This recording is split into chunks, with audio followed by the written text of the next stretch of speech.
All right, jet boat owners, this guy down here, this is your scupper drain right in front of your engine compartment. As you can see, the tube goes from here, goes right back through your engine compartment and to the back of your boat.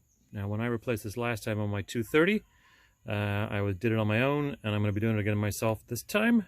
And one of the things that I did to make it a little bit easier on the other end was I went back here and I undid the ring on there and pulled the hose off of this side, and then I went to the other side and I was able to pull the hose all the way through.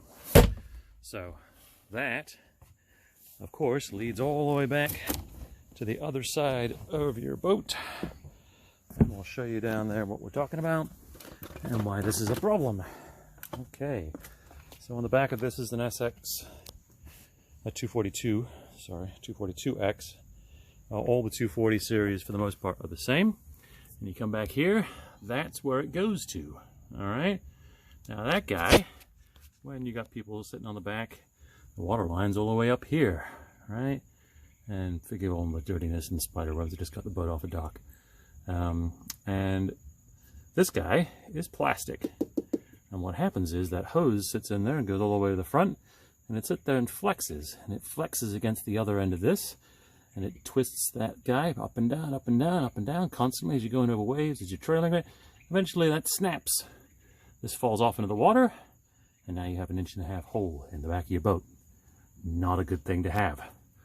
So, Yamaha, depending on how you pronounce it, they should have put a stainless steel one on. A stainless steel one, you say? Yes.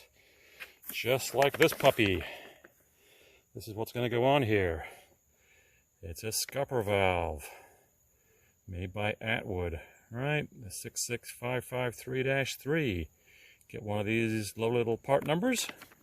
That puppy is stainless on the outside and stainless on the inside. It's going to go in that hole and connect to that same hose. How the hell do you get it out, you ask? Well, you lift up your clean out tray. I've already got this open before. Inside here you got a hatch, and if you go inside this hatch, guess what you find? You find a hose. Right, there's that lovely hose again, and it goes back to that joint. Right, so you take that guy off, undo that. Actually, if you probably start by wiggling that guy, it'll snap right off. You put your new one in. If you've unhooked the hose at the other end, you can push the hose out through there. Make sure you put your ring on the inside first. And then you can attach the hose to the scupper valve. That's the hardest part, is getting the darn thing on. And then once you've done that, pull it back through, tighten your ring, put a little 4200 on it, and you're done. I will show you that when we're done. Alright, so I went inside and grabbed the scupper on the inside, and when I did my last one, I grabbed that and I was able to just give it a gentle tug and it snapped right off. This guy I gave a pretty severe wrenching to, and it isn't budging. And so what I'm surmising on these guys is that the plastic gets to an age where at some point it becomes brittle and snaps. This one's only 4 years old. I replaced the last one when it was 8. So it's going to be part of my annual maintenance now, just to go at the end of the season or the beginning of the season, go in there, give this guy a wrench, and see if it snaps off. If it snaps off, I got the replacement ready to put in, and I'll put it in.